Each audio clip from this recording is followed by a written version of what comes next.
अस्सलामुअलैकुम आदाब नाजरीन, आप एटीएन न्यूज़ नेटवर्क देख रहे हैं। मैं आपका मेज़बान किफ़ायतुल्लाह सैद। नाजरीन, लगातार चुनाव के खित्ते में बहुत सारे इश्यूज बढ़ रहे हैं।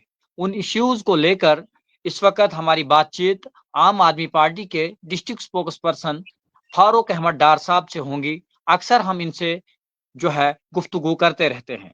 आज फिर से एक खबर जो है लगातार सोशल मीडिया के माध्यम से वायरल हो रही है और हालिया दिनों में मैंने गुंदो कहरा का एक विजिट भी किया, जिस विजिट के दौरान वहां के लोगों ने जिक्र किया कि डीडीसी महराज मलिक की जो फंड्स है वो उनकी कॉन्स्टिट्यूंसी में बिल्कुल भी नहीं लगाई जा रही है।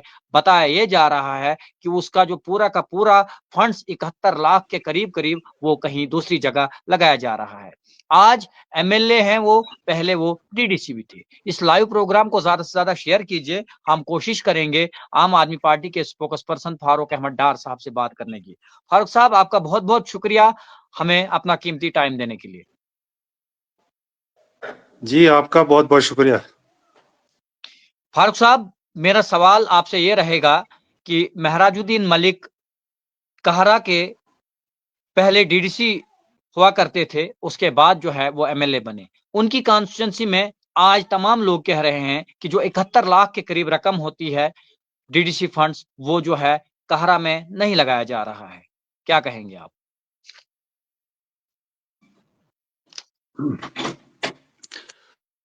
किफायतुल्लाह साहब, बड़े अफसोस के साथ ये कहना पड़ता है कि महराजुद्दीन मलिक जो पहले कारा कॉन्स्टिट्यूएंसी से डीडीसी की हैसियत से अपना रोल अदा किया करते थे, उसके जी बाद डोडा कॉन्स्टिट्यूएंसी की आवाम ने महराज मलिक को अपना एमएलए बनाकर असेंबली के अंदर भेजा। जी लेकिन उसके बाद सरकार ने उस वैकेंट पोस्ट को यानी डीडीसी काहरा का इलेक्शन नहीं करवाया। वो जी कॉन्स्टिट्यूएंसी जो है डीडीसी के बगैर रही। लेकिन 25-26 का प्लान जो है वो डीसी ऑफिस डोडा में जब वो सबमिट किया गया, तो जी उस वक्त जो है एमएलए डोडा महराज मलिक जो है वो उस मीटिंग में गए। वहां डीडीसी चेयरमैन जो है वो प्रेजाइड कर रहे थे मीटिंग को। तो बहरहाल उन्होंने अपनी उस डोडा कॉन्स्टिट्यूएंसी यानी काहरा कॉन्स्टिट्यूएंसी का जो प्लान बनाया, वो गालबन 71,50,000 था, तो वो सबमिट किया। जी लेकिन जब जी ये प्लान जो है मंजर आम पे सैंक्शन होके आया, अप्रूवल जब इसको मिली, तो बड़े अफसोस के साथ ये कहना पड़ रहा है कि काहरा कॉन्स्टिट्यूएंसी की जो फंड्स थी वो करीबन करीबन टोटल जो है वो दूसरी कॉन्स्टिट्यूएंसीज के अंदर उस पैसे को डाइवर्ट किया गया है और काहरा कॉन्स्टिट्यूएंसी के लोगों को बिल्कुल नजरअंदाज किया गया है। तो ये नजरअंदाज करना जो है एक बहुत ही बड़ी सोची समझी साजिश जो है वो इसको माना जा रहा है। इस वक्त कारा कॉन्स्टिट्यूएंसी जी के जो है करीबन 20-25 हजार जो वोटर वहां के होंगे, वो भी इस वक्त बड़े मायूस हैं, बड़े परेशान हैं कि न जाने ये सरकार जो है कारा कॉन्स्टिट्यूएंसी के साथ ऐसा जो है जालिमाना सलूक क्यों कर रही है। तो बहरहाल पीए टू एमएलए आमिर मलिक साहब ने डीसी डोडा से और दूसरे आला ओहदेदारान अफसरान से इस इशू पे बात की है। तो सुनने में आया है कि इसको रिव्यू इसका लिया जाएगा, नजरसानी की जाएगी। तो कहीं दबे अल्फाज में ये सुनने को मिला था कि वहां वक्ती तौर पे डीडीसी जो है वो पोस्ट वैकेंट है, इसलिए वो पैसा जो है वहां से डाइवर्ट किया। जो है दलंतर सिंह जी जो है डीडीसी चेयरमैन जो है इस वक्त डिस्ट्रिक्ट डोडा के, तो जी उनकी कंसेंट पे जो है ये पैसा जो है डाइवर्ट किया गया है। तो मैं ये कहना चाहूंगा बहसियत स्पोक्स पर्सन आम आदमी पार्टी के, ये हमारा अव्वलीन फर्ज बनता है कि हम कम अज कम अगर पूरे डिस्ट्रिक्ट पे तो नहीं नजर रख पाए, लेकिन डोडा जी कॉन्स्टिट्यूएंसी 52 जिसमें हम हमारी आवाम ने महराज मलिक को डीडीसी से एमएलए बनाया। और आज की डेट में अगर सरकार ये कह रही है कि वहां पे डीडीसी ना होने की वजह से ऐसा हुआ होगा, तो ये सरकार की कमजोरी रही है कि सरकार ने एमएलए बनने के बाद जो है उस वैकेंट पोस्ट के लिए जो है उनको इलेक्शन कराने थे। वहां जो इलेक्शन इंतखाबात कराने के बाद उस आवाम को दूसरा डीडीसी बना के दिया जाना चाहिए था। अगर एक तरफ से उन्हें डीडीसी नहीं दिया गया, वो इलेक्शन वहां पे नहीं कराए गए, लेकिन इसका मतलब ये नहीं है कि एक पूरी डीडीसी कॉन्स्टिट्यूएंसी के लोगों को जो है उनके हक से जो है वो महरूम रखा जाए। इसलिए हम यही कहना चाहेंगे कि सरकार की अपनी कमजोरी है, और अपनी कमजोरी जो है उसका जो है खमियाजा जो है काहरा कॉन्स्टिट्यूएंसी के लोग बिल्कुल बर्दाश्त नहीं करेंगे। तो इसलिए अगर अच्छा। आश्वासन दिया गया है तो हम ज्यादा से ज्यादा 1 हफ्ता जो है इंतजार कर सकते हैं। अदरवाइज जो है हमें जो है कोर्ट का रुख इख्तियार करना पड़ेगा, और अपना हक जो है वो हम सरकार से, खुसूसन एडमिनिस्ट्रेशन है, अगर उन लोगों ने ऐसा किया है, या डीडीसी चेयरमैन जो है अगर उन्होंने ऐसा किया है, चाहे जो भी इसमें जो है जिसने भी डोडा यानी काहरा कॉन्स्टिट्यूएंसी के लोगों के साथ जो ज्यादती की है, उन्हें जो है उनको इंसाफ दिया जाना चाहिए। अदरवाइज हो सकता है कि हम पार्टी लेवल पे ये डिसीजन करके कोर्ट का रुख इख्तियार करेंगे, लेकिन अपना हक जो है किसी भी हालत में हम छोड़ने के लिए तैयार नहीं है। तो ये हक नहीं बनता है फारूक साहब एडमिनिस्ट्रेशन का या मेरा सरकार का आपसे कि जी एक तरफ से एमएलए डोडा के ऊपर पीएसए के तहत जो है उसको जेल की सलाखों के पीछे रखा हुआ है, और दूसरी तरफ से ये जो साजिश की जाएगी कि उसके लोगों को जो है कमजोर किया जाएगा, उनके हकूक जो है वो छीने जाएंगे। ये बिल्कुल बर्दाश्त नहीं होगा। हम आम आदमी पार्टी के जितने भी वर्करान हैं, जितने भी वोटर सपोर्टर हैं, हम इंतजार कर रहे हैं कि हमारा हक जो है हमारी आवाम को वापस किया जाए, वरना हम कोर्ट का रुख भी इख्तियार कर सकते हैं, और हम सड़कों पे भी उतर कर जो है अपना फारूक साहब एहतजाज जो है वो जी सरकार के सामने पेश करेंगे। जी। फारूक साहब मेरा आपसे दूसरा सवाल है। सीजन जो है कंप्लीट होने को आया है। जो देहाती एरियाज है वहां पर नरेगा का काम चलता था, मगर उस नरेगा के काम में भी जो है कहीं ना कहीं रुकावट हमें देखने को मिल रही है। क्या वजह है? जी किफायतुल्लाह साहब, आपने बहुत बहुत ही बेहतरीन जो है वो सवाल किया, और वक्त की जरूरत है, अशद जरूरत है कि एमजी नरेगा के ऊपर जो है तमाम लोगों को काम करना चाहिए, यानी तमाम पॉलिटिकल पार्टीज को, चाहे वो रूलिंग में है या अपोजिशन में है, क्योंकि वोटर जो है वो तमाम पार्टीज के वोटर जो हैं वो ताल्लुक रखते हैं इस एमजी नरेगा के साथ। तो मैं यही कहना चाहूंगा कि जिला डोडा के अंदर, खुसूसन हम अपनी बात करेंगे कि जिला डोडा के अंदर एमजी नरेगा पे जो है इस साल सिर्फ एक्सरसाइज किया गया, कई बार प्लान बनाया गया, कई बार अप्रूव किया गया, और कई बार उसको फिर से तोड़ दिया गया, और आज की डेट में इवन कि ये हफ्ता हुआ, इसमें भी जो है कई प्लान जो है वो चेंज किए जा रहे हैं। तो इसलिए क्या हो रहा है कि अवाम को, मजदूरान को, जॉब कार्ड होल्डर्स को काम नहीं दिया जा रहा है। और रोज शाम को जब भी हम डिस्कस करते हैं कहीं ग्रुप के अंदर, हर पंचायत से लोगों का यही रोना है, यही शिकायत है कि हमें काम नहीं दिया जा रहा है।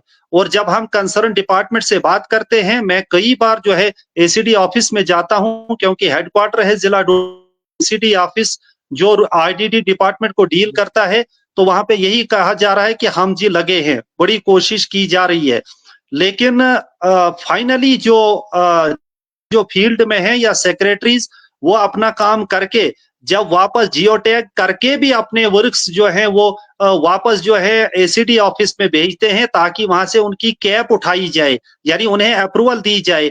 तो उस वक्त जो है वहां पे जो एक खेल खेला जाता है, वो खेल ये है कि वहां कहा जाता है कि नहीं, ये कैटेगरीज में एक्सेस वर्क्स चले गए हैं, अगर कैटेगरी में हमें 30% या 20% की जो है अथोराइजेशन है, तो ये काम जो है ये 60% या 50%। तो इस जो है वो इस चक्कर में जो है लोगों के काम जो है रोके जा रहे हैं।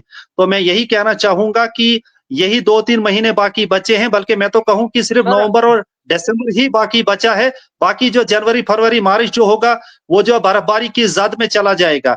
इसलिए मैं आपके माध्यम से ये अपनी बात जो है आवाम की तरफ से, डोडा एडमिनिस्ट्रेशन खुसूसन डीसी साहब से भी और एसीडी डोडा से भी ये कहना चाहूंगा कि कैटेगरी की आड़ में जो है लोगों का जो 100 दिन का रोजगार जो है उसे बर्बाद ना किया जाए, बल्कि जो है फौरी तौर पे अपने तमाम एम्प्लॉइज को, चाहे वो उनके कंप्यूटर ऑपरेटर से हैं, चाहे वो वो जो है MIS ऑपरेटर हैं, जो कोई भी है, तमाम लोगों को जो है 24 घंटे काम करना चाहिए और मजदूरों का जो हक है, जॉब कार्ड होल्डर्स का जो हक है, उन्हें वो पहुंचाया जाना चाहिए। इसके अलावा ये कहना चाहूंगा कि मटेरियल के सिलसिले में मैंने ACD साहब से परसों जाकर बात भी की, लेकिन वो बिल्कुल मायूस है और नाउम्मीद हैं कि हम जो है किसी भी एतबार से लोगों को मटेरियल नहीं दे पाएंगे। टेंडर भी किए, फिर भी जिन लोगों ने कॉन्ट्रैक्टर्स ने टेंडर जो है लिए हैं, L1 जिनको डिक्लेयर किया गया है, वो भी बिल्कुल ना कर गए कि वो मटेरियल नहीं देंगे, क्योंकि साबका मटेरियल का अमाउंट करीबन 1 अरब 86 करोड़ रुपया जो है वो अभी भी सरकार के पास बैलेंस है। तो नए कॉन्ट्रैक्टर्स को ये यकीन ही बिल्कुल। नहीं है कि बाद में ये पैसा जो है उन्हें मिलेगा। तो इसलिए फिर ये कहा जा रहा है कि लोकल वेंडर्स को जो है अपॉइंट किया जाए, कि लोकल वेंडर्स जो है MG नरेगा के अंदर मटेरियल डालेंगे। तो लोकल वेंडर्स ने सिर्फ अपना जो है उन्हें ये नाम और एड्रेस दिया है कि जब कभी पैसा आना होगा, मजदूर लोग, गरीब लोग खुद ही रेत भी लाएं, बजरी भी लाएं, और इसके अलावा जो है दूसरा सीमेंट और सरिया वगैरह या टाइल्स वगैरह वो गरीब लोग ही लाएंगे और फिर जाकर वो काम बनेंगे। तो ये ऐसा मुमकिन नहीं है। तो इसलिए डिपार्टमेंट को फौरी तौर पे जो है यानी स्टेप्स लेने चाहिए कि मटेरियल कैसे लोगों को प्रोवाइड किया जाए।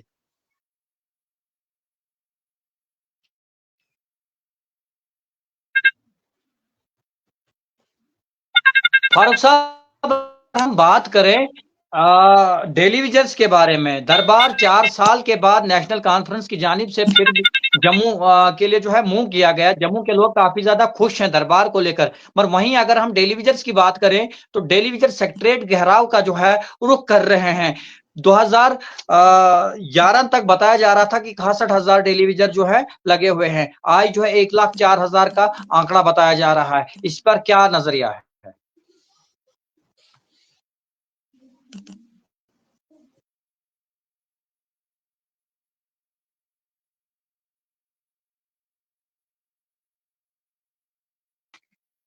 फारूक साहब, आप तक मेरी आवाज पहुंच रही है?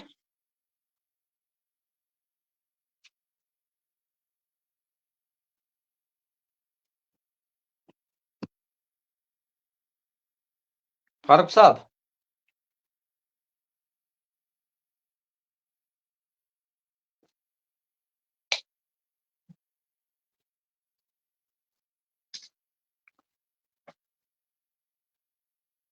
फारूक साहब, आप तक मेरी आवाज पहुंच रही है?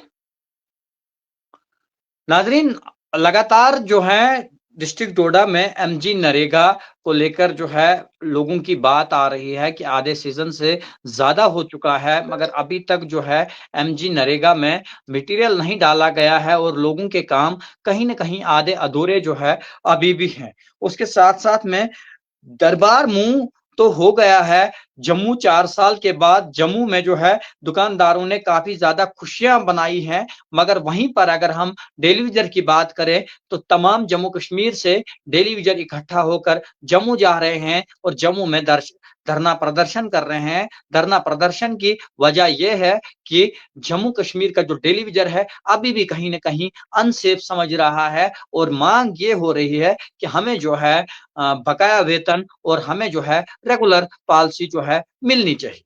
ये तमाम चीजें जो है जम्मू कश्मीर का डेली विजर कर रहा है। वहीं पर बटगाम और नगरोटा इलेक्शन को लेकर जो है कहीं न कहीं दुविधा ये है कि 11 तारीख को जो इलेक्शन होने वाला है कि आखिरकार कौन सी पार्टी इसमें जो है अपना नामकरण कर पाएगी, यानी कि जीत दर्ज करवा पाएगी। पहले तो कहीं न कहीं कश्मकश ये थी कि महराजुद्दीन मलिक जो है आने वाले सालों में यहाँ पर सीएम बनेंगे। ये आम लोग कहते थे, ये आम जनमानस कहता था। मगर आज अगर वहीं पर बात हम करेंगे तो कहीं न कहीं आज वो जेल में है और इससे जो है काफ़ी बड़ा झटका उनको आने वाले दिनों में देखने को मिल सकता है।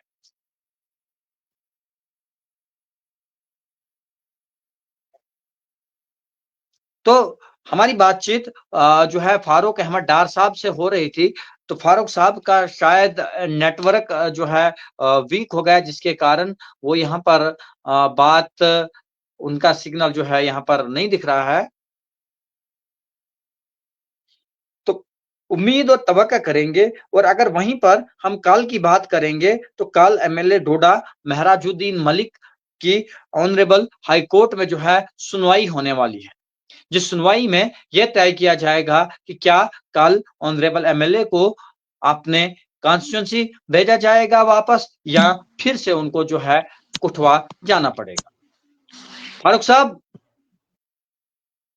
आपका सिग्नल जो है इंटरप्ट हो गया था, आपसे बात बार बार मैं कर रहा था। आपसे मेरा सवाल है कि दरबार 4 साल के बाद मुंह जम्मू हुआ है, काफी खुशियां जम्मू के लोगों ने बनाई है, मगर वहीं पर डेली विजन आज भी कहीं न कहीं दर-दर की ठोकरें खा रहा है और प्रोटेस्ट कर रहा है।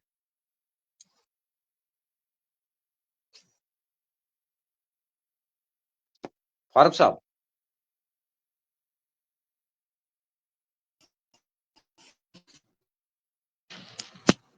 फारूक साहब आपकी ऑडियो आ रही है, आप बताइए।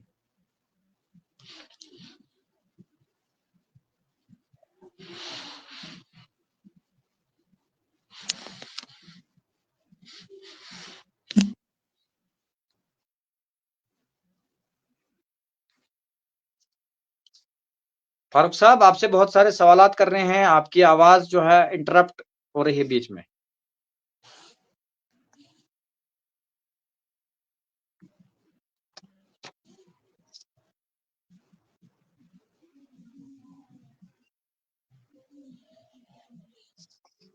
फारूक साहब से हम टेलीफोनिकली बात करने की कोशिश करेंगे कि आखिरकार फारूक साहब, आपका सिग्नल इंटरप्ट फिर से हुआ। आपसे मेरे बहुत सारे सवालात हैं। 4 साल के बाद जम्मू में दरबार मुंह हुआ, जम्मू के लोगों ने काफी खुशियां बनाई। और वहीं पर अगर जम्मू में हम बात करें डेली विजन की, तो जम्मू सेक्रेटरीट घेराव की कोशिशें काफी ज्यादा की जा रही है। बताइएगा थोड़ा सा इसके ऊपर। जी किफ़ायतुल्लाह साहब, मैं आपको ये कहना चाहूँगा कि जो दरबार मुँह का जो सिलसिला फिर से शुरू हुआ है, ये एक खुशाइन बात है। लेकिन इसमें मैं ये कहना चाहूँगा कि जब 2019 में जब 370 और 35(1) जो है उसको हटा दिया गया और उस वक़्त जो मरकज़ी सरकार ने ये फैसला लिया था, तो उस फैसले की वजह से जो है यानी ये तय पाया था कि दरबार जो है वो यानी कश्मीर के अंदर रहेगा या जम्मू के अंदर उसकी फाइलें जो है वो डिजिटल सिस्टम के तहत जो है वो चलती रहेंगी। जी, यानी दरबार मुँह का सिलसिला खत्म कर दिया गया था। जी, लेकिन मैं फिर से मुबारकबाद एक हिसाब से देना चाहूँगा इस जम्मू कश्मीर की सरकार को कि जम्मू को बिल्कुल इग्नोर कर दिया गया था मरकज़ की तरफ से। जी, आप तक मेरी आवाज़ पहुँच रही है? बिल्कुल। यानी कि मरकज़ी सरकार ने जम्मू रीजन के साथ वफ़ा नहीं की थी। भले ही 370 के हटाने में अगर जम्मू रीजन के लोगों ने खुशियाँ भी मनाई थी, उस वक़्त बैंड बाजे भी बजाए थे कि जी, 370 और 35 स्टे जो यहाँ पे हुआ करता था, उसको यहाँ से रिमूव कर दिया गया। लेकिन उसके बाद आहिस्ता-आहिस्ता जम्मू रीजन का जो बिज़नेस का जो एक बहुत बड़ा जो कारोबार था, तिजारत का जो बड़ा कारोबार था, जी, जम्मू की आवाम जो थी वो उसी पे डिपेंडेंट थी।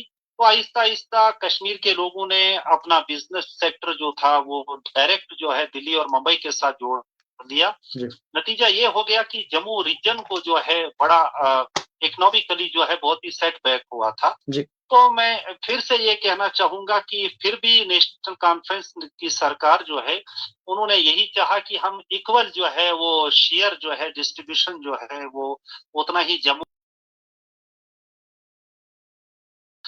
जी, वरना ये कहा जाता था कि कश्मीर के लोग सब कुछ कश्मीर ही ले जाते हैं, कश्मीर की जो क़यादत हुआ करती है, जो भी गवर्नमेंट हुआ करती है, वो सिर्फ़ कश्मीर की तरफ खींचा करती है। जी, लेकिन आज एक सबूत जो है वो नेशनल कॉन्फ्रेंस सरकार ने दिया है कि उन्हें उतनी ही फ़िक्र कश्मीर की है, कश्मीर की आवाम की है, जितनी फ़िक्र जम्मू की आवाम की है। तो आज ये साबित हो गया कि भले ही मरकज़ ने जो है इसको तितर-बितर कर दिया था, जी, इस दरबार मूव को या इस सेक्रेटरीट को, लेकिन फिर से इंसाफ किया गया कश्मीर की तरफ से, नेशनल कॉन्फ्रेंस की तरफ से जम्मू रीजन के लिए, खुसूसन जम्मू के लिए, कि कल की डेट में, परसों की डेट में जब यहाँ पे 1 नवंबर को दरबार खुला तो जम्मू के ताजिर बरादरी ने, तमाम लोगों ने, होटल वालों ने बैंड बाजे के साथ जो है उमर अब्दुल्ला का स्वागत किया।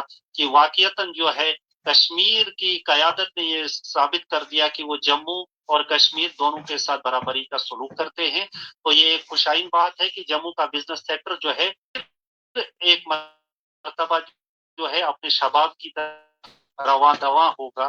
उसके अलावा जो आपने डेली वेजर्स की बात की, तो डेली वेजर्स जो है वो अरसे दराज से अपनी मांग जो है वो करते रहे, सरकारें आती रही जाती रही, लेकिन इन गरीबों की तरफ किसी ने तवज्जो नहीं दी।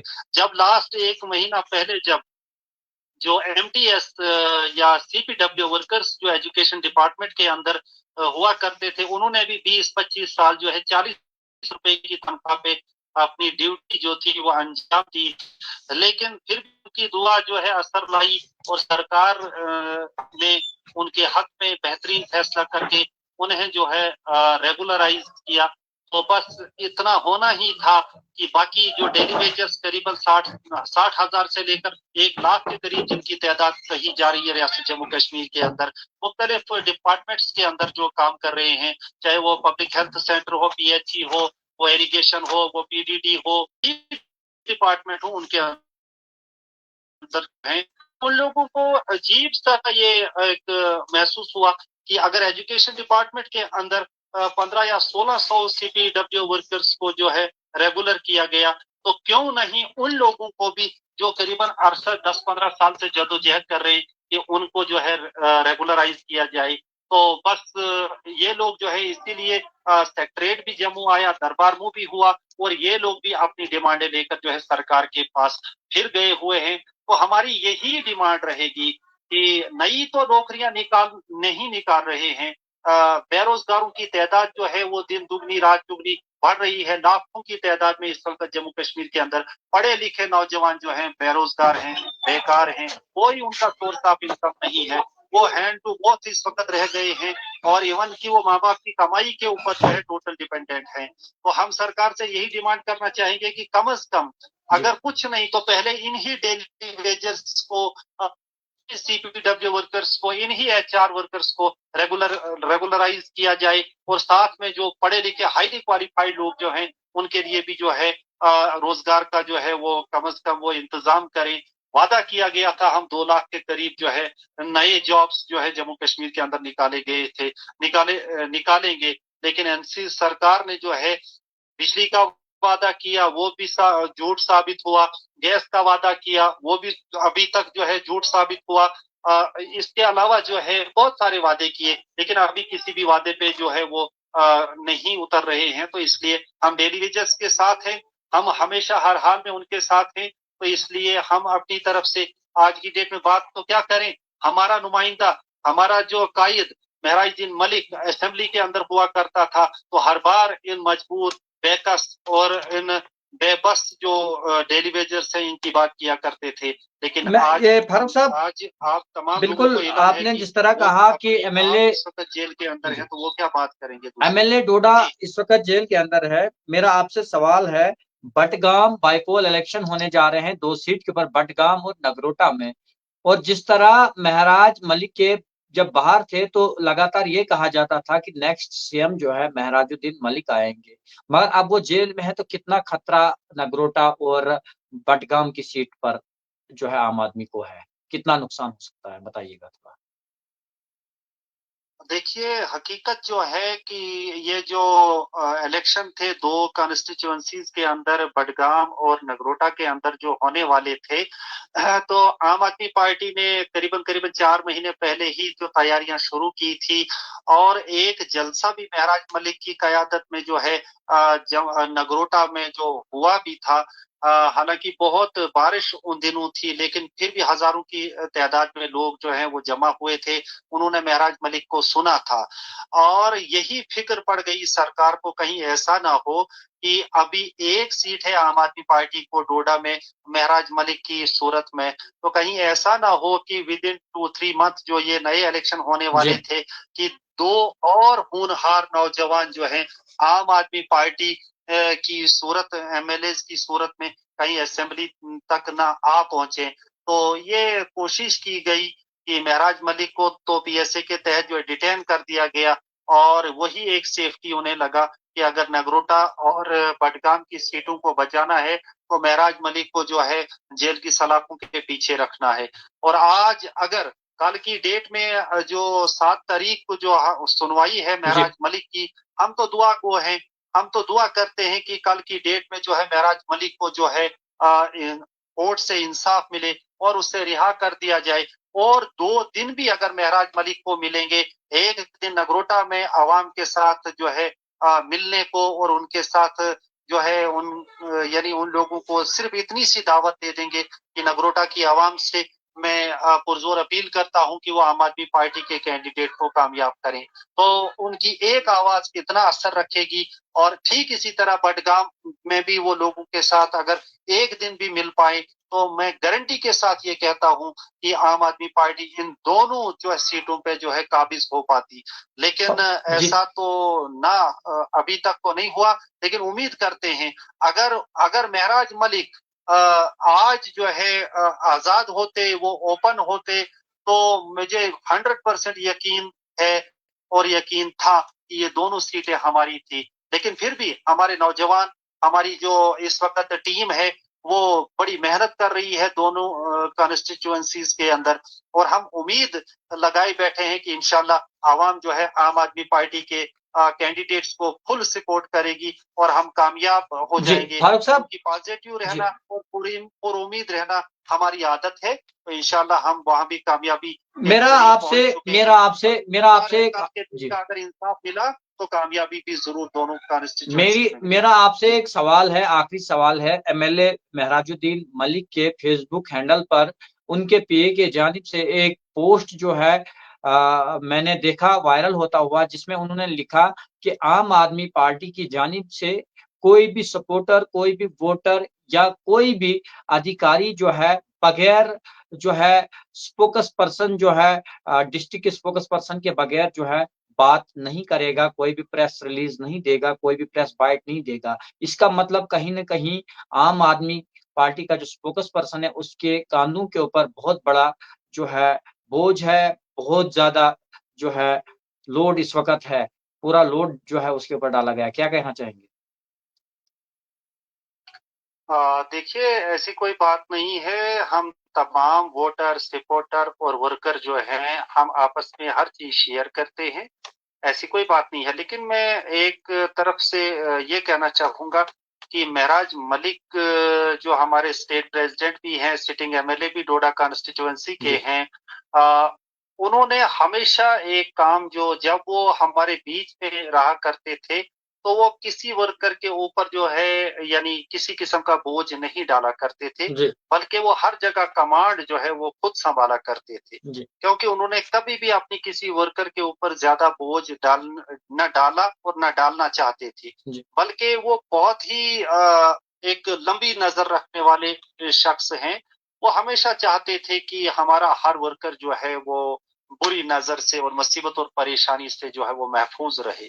लेकिन आज की डेट में भी आप देखें कि उन्हें ऐसा महसूस हो रहा है, यानी जेल के अंदर, कि उनके जितने भी वर्कर्स हैं, सपोर्टर्स हैं, चाहने वाले हैं, वो यही चाहते हैं कि अगर एमएलए वक्त के ऊपर भी जो है एडमिनिस्ट्रेशन ने, सरकार ने जो है अपना हाथ डाला, उन्हें भी जेल की सलाखों के पीछे पहुंचाया, तो जहां तक मुझे लगता है, मेरा अंदाजा है कि एमएलए महराज साहब यही चाहते हैं कि उनकी एब्सेंस में किसी वर्कर के ऊपर जो है किसी किस्म की कार्रवाई ना हो, कहीं उन्हें परेशान ना किया जाए, कहीं उन्हें तंग ना किया जाए।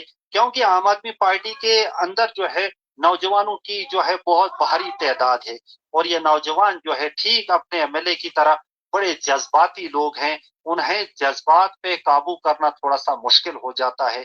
यहाँ का नौजवान जिस सदमे से इस वक्त गुजर रहा है जी, कि उनका कायद जो है उनसे इस वक्त वक्ती तौर जो है छीन लिया गया है, उनसे यानी अपने कायद से उन्हें दूर रखा गया है। तो इसलिए ये एक हिकमत अमली हो सकती है एमएलए महराज मलिक साहब की, स्टेट प्रेसिडेंट की, कि उनके नौजवानों को थोड़ा सा जो है सब्र करना चाहिए, बल्कि उन्हें जो है मीडिया के ऊपर आकर या लाइव आकर या किसी भी माध्यम से जो है इस वक्त मंजर आम पे नहीं आना चाहिए, क्योंकि इस वक्त पार्टी भी जो है थोड़ा सा नाजुक दौर से गुजर जी, रही है और हमारी पूरी कयादत जो है वो भी इस वक्त थोड़ा सा एक मुश्किल दौर से गुजर रही है।